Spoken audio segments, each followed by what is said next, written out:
Nous sommes en janvier et nous allons nous attarder sur le cancer du col de l'utérus. Pourquoi je dis janvier? Parce que vous devez savoir que l'Organisation mondiale de la santé, l'OMS, a établi un calendrier qu'on appelle le calendrier mondial de santé. Donc, qui chaque année, chaque mois de l'année, se consacre sur une pathologie bien connue et qui forcément fait l'objet de santé publique. Donc, le mois de janvier, c'est le mois de janvier est le mois de la sensibilisation au cancer du col de l'utérus. Donc déjà, il faut savoir que c'est toujours un plaisir pour moi de discuter ou de faire des counseling sur le cancer du col, car c'est une pathologie qui a fait l'objet de ma thèse en médecine. Donc d'après l'OMS, le cancer du col de l'utérus, c'est le quatrième cancer le plus fréquent chez la femme, après le cancer du sein, le cancer colorectal et le cancer du poumon.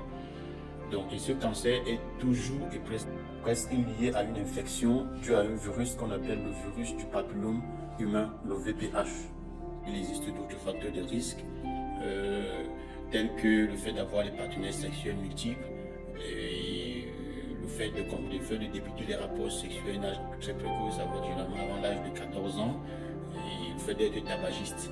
Mais au-dessus de tout, le fait d'être une femme, c'est déjà un gros risque de développer le cancer du col, car ce cancer n'affecte que les femmes. L'utérus, c'est l'organe qui contient l'enfant, qui contient le fœtus lors de la grossesse. Donc c'est un organe reproducteur exclusivement féminin. Donc c'est quoi la bonne nouvelle? La bonne nouvelle, c'est qu'il existe, donc avant de parler des préventions, vous devez savoir comment ce cancer se manifeste. Donc l'une des manifestations les plus fréquentes liées à ce cancer, c'est les douleurs pelviennes fréquentes et chroniques. Donc vous allez voir des femmes qui tout le temps se plaignent des douleurs au niveau des hanches, au niveau du bas-ventre. Elles font des tests, elles font le chlamydia, le syphilis, elles sont à l'hôpital tout le temps pour les mêmes explications, pour les mêmes symptômes. Donc, mais le problème n'est pas toujours résolu. Généralement, on fait un screening sur des maladies sexuellement transmissibles que je venais de citer, qui viennent souvent négatifs, mais la douleur est là. Donc, généralement, c'est ce cancer.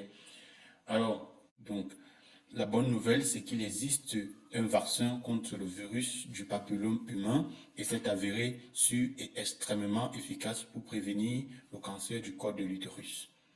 Alors, on ne peut pas être assez long.